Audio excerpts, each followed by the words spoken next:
শুভ সকাল বন্ধুরা, মিষ্টিস ফ্যামিলির একটি নতুন ব্লগে তোমাদের সবাইকে অনেক অনেক ওয়েলকাম। আশা করছি তোমরা সবাই অনেক ভালো আছো আর আমরাও বেশ আছি। আজ হলো সোমবার আর ঘড়িতে এখন সময় হচ্ছে সকাল 9টা মতো। আর এখন থেকেই আমি আমার আজকের দিনের ব্লগটি শুরু করছি। তোমাদের সবাইকে আমার ব্লগের সঙ্গে থাকার জন্য অনুরোধ রইল। আজকের ব্লগটা একটু দেরিতেই শুরু করলাম। ঘুম থেকে উঠেছি কিন্তু সে সকাল 6টার দিকে। তারপরে সকালের দিকে সমস্ত বাসি কাজকর্ম সব সেরে চলে গেছিলাম ছেলের স্কুলে।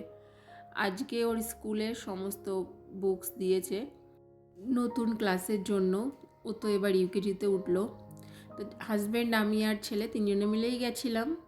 স্কুল থেকে ফিরে আমি বইগুলো সব মিলিয়ে দেখছিলাম ঠিকঠাক আছে কি না।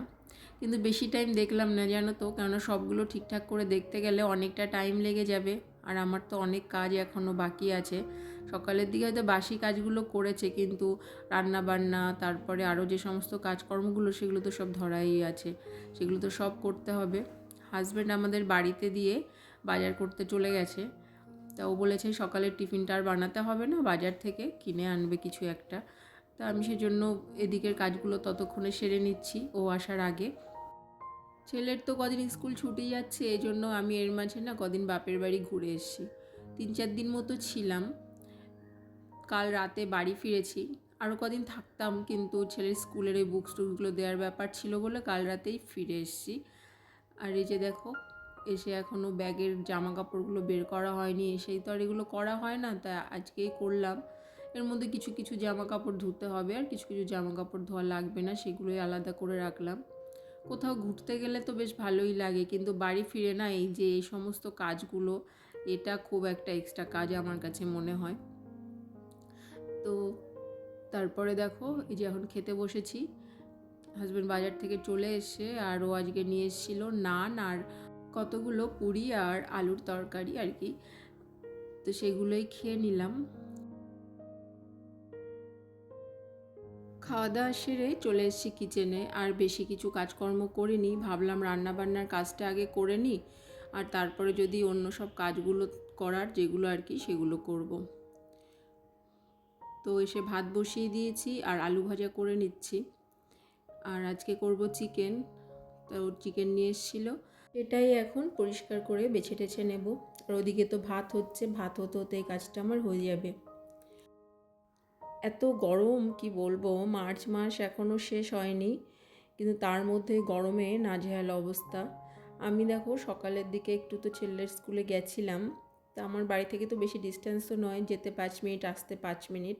আর আমি গেছিলাম সে 8টার দিকে, স্কুটিতে গেছিলাম। তা ওই অল্প টাইমের মধ্যেই এত খারাপ লাগছিল রোদের তাপে, বাড়ি এসে একদম নাজেহাল অবস্থা হয়ে গেছিলো।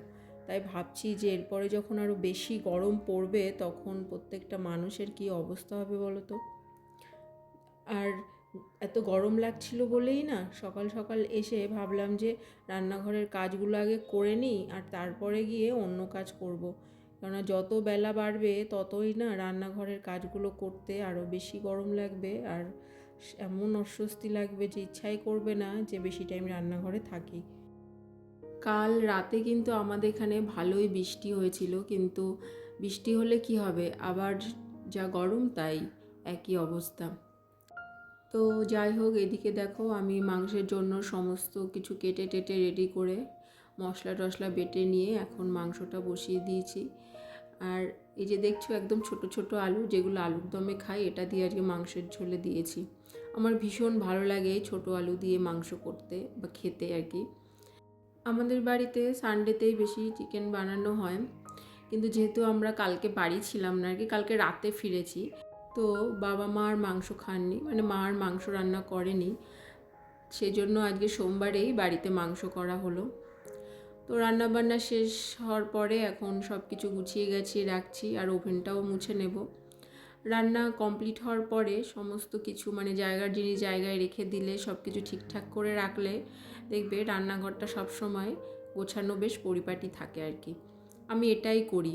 আর না হলে দেখবে একটা অগোছানো রান্নাঘর আমার তো ভালো লাগে না। আমার তো এমনও হয় যে আমি রান্না করতে থাকি আর সাথে সাথে রান্নাঘরের জিনিসপত্র সব গোছাতে থাকি।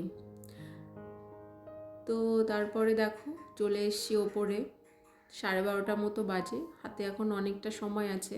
তাড়াতাড়ি আজকে কিচেনে গেছিলাম বলেই রান্নাবান্নার কাজগুলো তাড়াতাড়ি সেরে চলে আসতে পেরেছি। তো আসার পর ছেলেকে স্নান টান করিয়ে দিয়েছি, করানোর পর এখন একটু ডাস্টিংয়ের কাজগুলো করব।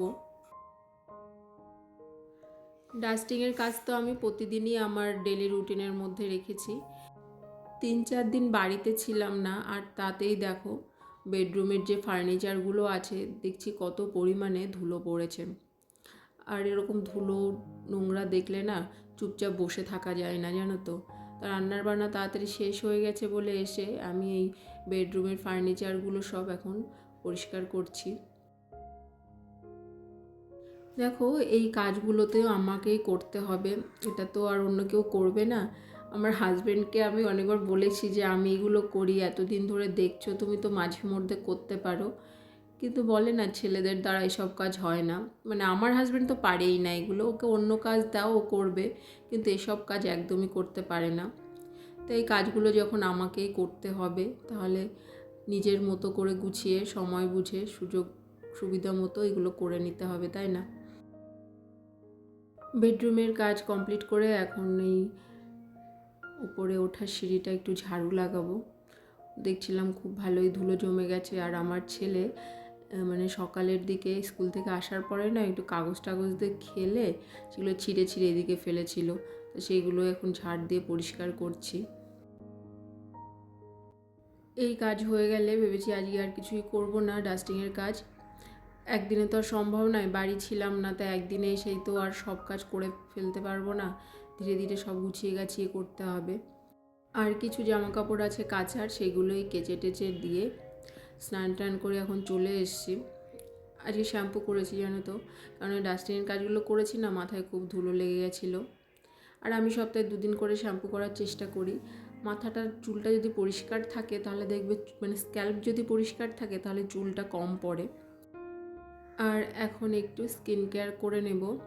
আর আজকে না আমার শাশুড়ি মা পুজো দিয়ে দিয়েছেন, উনি দেখছিলেন যে আমার একটু লেট হয়ে যাচ্ছে, ওই জন্য ঠাকুর ঘরে এসে উনি পুজোটা করে নিয়েছেন, তাই আমার আর আজকে পুজো দিতে হয়নি। আমি এরপরে চলে এসেছি খাবার নিয়ে ছেলেকে খাওয়ানোর জন্য, ওকে খাওয়াবো আর তারপরে গিয়ে আমরা খাবো। জামা কাপড় যেগুলো কেচেছিলাম সেগুলো না শুকোয়নি, জানো তো, আধ শুকনো হয়ে আছে, তাই এগুলো এখন এই শেডের নিচে মেলে রাখছি, কালকে সকালের দিকে নিয়ে যাব।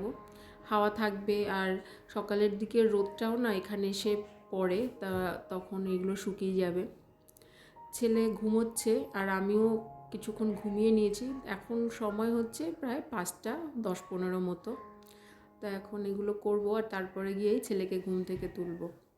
জামা কাপড়গুলো শেডের নিচে মেলে দিয়েছি। আর এই যে দেখো আমার এই যে দুটো লঙ্কা গাছ দুটোতে দেখলাম যে অনেক লঙ্কা হয়েছে, তাই লঙ্কাগুলো সব তুলে নিচ্ছি। সকাল সকাল না বলছিলাম না ছাদে আসতে ভালোই লাগে, কিন্তু সব দিন না সম্ভব হয় না, তাই ভাবলাম যে এখন যখন ছাদে এসেছি তাই লঙ্কাগুলো তুলেই নিয়ে যাই। নিচে এসে ছেলেকে ঘুম থেকে তুলে দিয়েছি, ও আর একটু ঘুমোতে চাইছিল, কিন্তু আমি না ঘুমোতে দিলাম না। এই টাইমে যদি বেশি টাইম ঘুমিয়ে নেয় তাহলে না ও রাতের দিকে না অনেক লেটে ঘুমোয়, তা ওকে ঘুম থেকে তুলে দিয়ে এখন বিছানাটাও ঠিকঠাক করে গুছিয়ে রাখছি। আমি সকালে দেখো বাসি বিছানা একবার ঠিকঠাক করে গোছাই, আবার দুপুরে যখন ঘুম থেকে উঠি তারপরেও বিছানাটা আবার সুন্দর করে পরিপাটিভাবে গুছিয়ে রাখি। সারাদিনের ক্লান্তি আমাদের এই বিছানাতে এসে শেষ হয়, আর সেই জায়গাটা ওই জন্য আমি মনে করি যে সব সময় পরিপাটি করে গুছিয়ে রাখা উচিত। আর এখন ঘরটাও ঝাড়ু লাগিয়ে দেব। আমি দেখো প্রতিদিন সকালের বেলায় তো সব ঘরগুলো ঝাড়ু লাগাই, কিন্তু এই সন্ধ্যার আগে আমার বেডরুমটা আর ঠাকুর ঘরটাই শুধু ঝাড়ু লাগাই, অন্য ঘরগুলো আর বিকালের দিকে ঝাড়ু দিই না। দিতে পারলে তো ভালোই হয় সব ঘরগুলো, কিন্তু হয় না, অনেকটা সময়ও লেগে যায় আর ইচ্ছাও করে না। শীতের দিনে এই 5টা-5:30টার সময় দেখো সন্ধ্যা হয়ে যায়, কিন্তু গরমের দিনে দেখো কতটা সময় আমাদের হাতে বেশি থাকে। গরমে হয়তো আমাদের কষ্ট হয়, কিন্তু অনেকটা বেশি সময় পাওয়া যায় কাজ করার জন্য। সন্ধ্যা হয়ে গেছে, এখন সন্ধ্যা প্রদীপটা দেখিয়ে নেব। আর তারপরেই চলে যাব আবার কিচেনে চা বানাতে। গরম হলেও চা খেতেই হবে। সকালবেলা চাটা হয়তো স্কিপ করতে পারি, কিন্তু সন্ধ্যাবেলার চাটা না, শীত গরম বর্ষা যাই বলো, এটা আমার লাগবেই। তাই এখানে চা করে নিয়ে এসেছি। সন্ধ্যাবেলাটা চাই বেশি খাই আর কি, লিকার চা। সকালে যদি কোনো দিন খাওয়া হয় সেটা দুধ চা খাওয়া হয়, কিন্তু সন্ধ্যাবেলায় লিকার চাই খাই। আমার আর হাজব্যান্ডের জন্য লিকার চা, আর ছেলের জন্য করে নিয়ে এসেছি হরলিক্স। ওকে না শুধু হরলিক্স দিলে খেতে চায় না, ওই জন্য হরলিক্সের সঙ্গে না 2টো বিস্কুট ওকে খাইয়ে দিই, এতে পেটটা একটু ওর ভরা থাকে। তো এখন দেখো আবার বসে পড়েছি সেই বই খাতা নিয়ে, ছেলের স্কুলের বইপত্র সব মলাট লাগাতে হবে। আর আমার ছেলে দেখো নতুন বই, তো ওই জন্য ওর কত উৎসাহ, প্রত্যেকটা বই খুলে খুলে দেখছে আর আমাকে বলছে মা এটা পড়িয়ে দাও। আসলে ওর নার্সারি এলকেজি, ওর বাংলা ছিল না, ইউকেজি থেকে ওদের বাংলা পড়ানো শুরু হবে। 3টে বাংলা বই দিয়েছে, ছেলে ওটাই দেখছে আর বলছে পড়িয়ে দিতে। তো অনেকগুলো মলাট লাগাতে হবে, বই আর খাতা মিলিয়ে প্রায় 22টা, তা সেটা তো একদিনে সম্ভব নয়, 3-4 দিন সময় লাগবে। তো বন্ধুরা, আজকের মতো ভিডিওটি তোমাদের সঙ্গে এ পর্যন্তই শেয়ার করলাম। দেখা হবে নেক্সট ব্লগে। তোমরা সবাই ভালো থেকো, সুস্থ থেকো, সবাইকে টাটা।